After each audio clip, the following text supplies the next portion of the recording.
Hi guys, Lindsay here with Storybrook Family Farm. Today I thought I'd take you along while I go and feed Ferdinand, the baby goat. He is a bottle baby. For those of you that have been following us from the beginning and on our Facebook page, you will know that one of our goats, after she gave birth to him, her uterus had prolapsed, and we spent a ton of money on vets and stuff like that to try to save her life and to help her out, but it ended up being something that turned to being a fatal situation. So while we were still living in the camper, we had, I can't see because of the sunlight, but that's Ferdy. I hope I was able to shoot a video of him.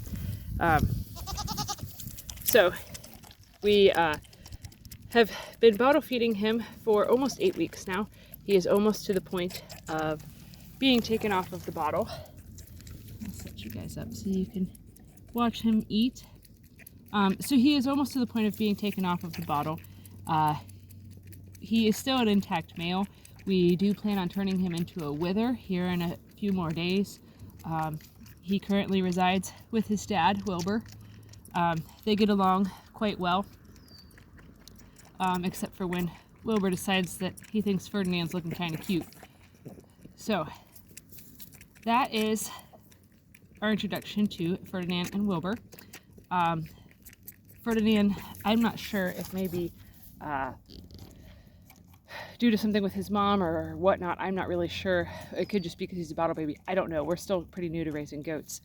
He does not seem to be very intelligent. Like, it took him till he was probably 5.5 weeks old to figure out how to properly eat from a bottle. So that was a very frustrating thing. He just wasn't good at getting it. But anyways, he is very much a lover. So he just always wants to be snuggled. He's a good little boy. There's a helicopter or something flying through the trees. The tree coverage is so dense up there that you can't ever see it. Where we were living at, there wasn't much trees around. There was a big open field basically. So anytime that you heard noises like that, you could always just look up and see it. I'm still not used to being here yet. Yeah, so today actually makes it 3 weeks since we have owned this house. It's kind of amazing the amount of work that has taken place here. All of our animals are here finally. That took a while. It was really hard. And then today I finally got every single last thing out of the camper. So tomorrow I'm planning on working on doing a significant deep clean. If any of you have teenagers, you understand that they're kind of clumsy and reckless. So a lot of my perfect paint jobs are scuffed up, scraped up, dinged up. And then, naturally with doing any sort of farming or homesteading, you track in a lot of dirt and mud. So I have a lot of different stuff to clean up there. So we've been making a lot of progress here. Today I was thinking though about how much I have to have my attention split. For the last 3 weeks, my attention and my focus has been really split on doing different things.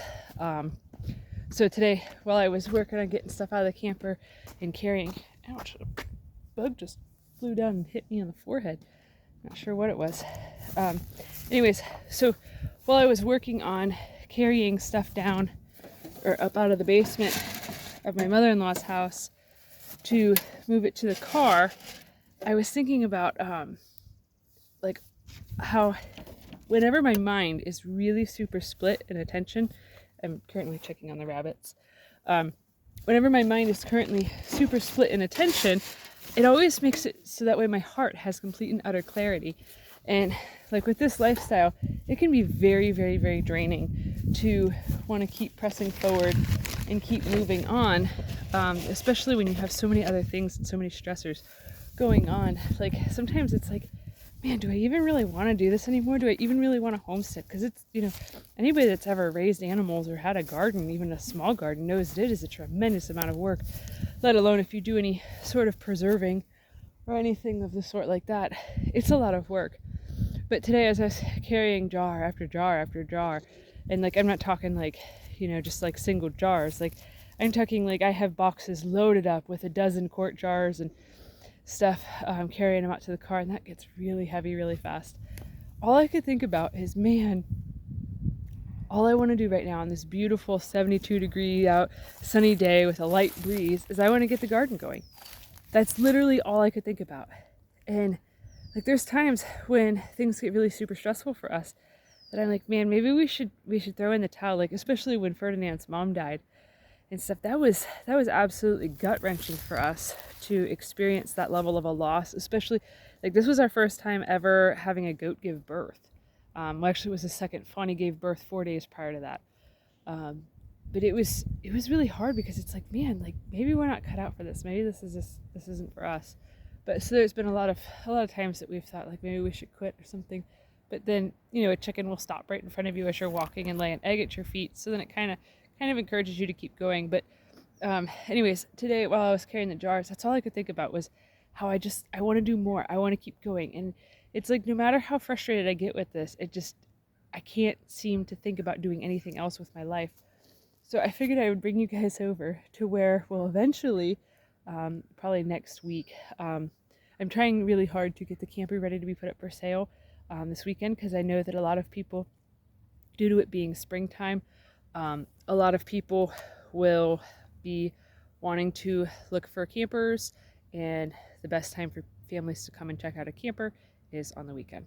So I'm trying to really, really, really work myself like crazy to try to get the camper ready to be sold. It also has been a really tough week so far because Willie started driver's ed. So we get up at 4:30 in the morning, and now it's close to 10 o'clock at night by the time we can go to bed. So not very much sleeping going on, and I've been making multiple trips every day in our little car. That's all we got now is 2 little cars, so it takes a lot more trips for canning jars and stuff. But so I've been working like crazy trying to get that done, so that way that can be up for sale. And so then maybe, just maybe, next week I can start prepping the ground for the garden. So I figured I would show you guys where we're putting the garden. So back there is our barn. Right over there is where Ferdinand is at. And trying to find it in the camera. Okay, where that row of fence is, that's going to be kind of like one line going this way. Finger movements are hard in the camera because it's like doing it in a mirror but distorted. So one line's going to go this way with the fence there, and then right about where that dead tree is, there's going to be another line going this way. So it'll actually end up being a fairly large garden, even though I've said, like, oh, I don't want to do a whole big garden this year because we have so much other stuff going on. But sometimes I'm kind of slow to learn from my mistakes, I suppose. But we're not going to plant super intensive stuff in every single area of the garden. We're basically going to fence in this large of an area. We're probably not going to till the whole thing, because the way that I like to compost is actually burying the compost into the ground, like food waste and stuff like that, doing the trench composting. So we'll probably only use like half of it as of right now, but we might till some of it up so that way we can grow some corn and sorghum for the animals. The sorghum that we grow it's also called broom corn. You can make syrup and stuff out of it, but we like to grow it for the chickens and for the goats to use them as treats. Since we raise bantams, like whole corn, our chickens can't eat the whole corn. It's too big of pieces, but they can eat the cracked corn, but only if it's smaller pieces. We've actually had a bird die because it had too big of a piece of corn and it got stuck in its throat, and it was really sad. Basically every sad way that a farm animal can die, we've had that happen, and it makes us question why we're doing this. But yeah, so we like the sorghum because it has little kernels that are smaller than the size of a pea, so the birds can eat it really, really easily. So it makes it nice. I've always intended on doing decorative things with the stalks, but as of right now, I still have not yet done it. It seems like every year when I think, okay, I'm going to get more time to do creative pursuits, I get less time. But this year, I have like the largest creative pursuit I could have ever dreamed of. So it's, not a huge house, but when it needs redone top to bottom, that's a really a lot of creative pursuit. And I love projects. Like, anybody that knows me knows that I like to have a lot of irons in the fire and just have tons and tons of stuff going on all the time. But the past few weeks has been a little bit more than I have bargained for. So hopefully by the end of this week, hopefully we'll be able to have the camper listed and sold, because this bad boy needs a new roof. And the camper hopefully will help us buy a new roof. Everything that could go wrong so far has gone wrong with this house. So which we kind of expected would happen, but our budget did not necessarily allow for that to be an okay copacetic type of thing.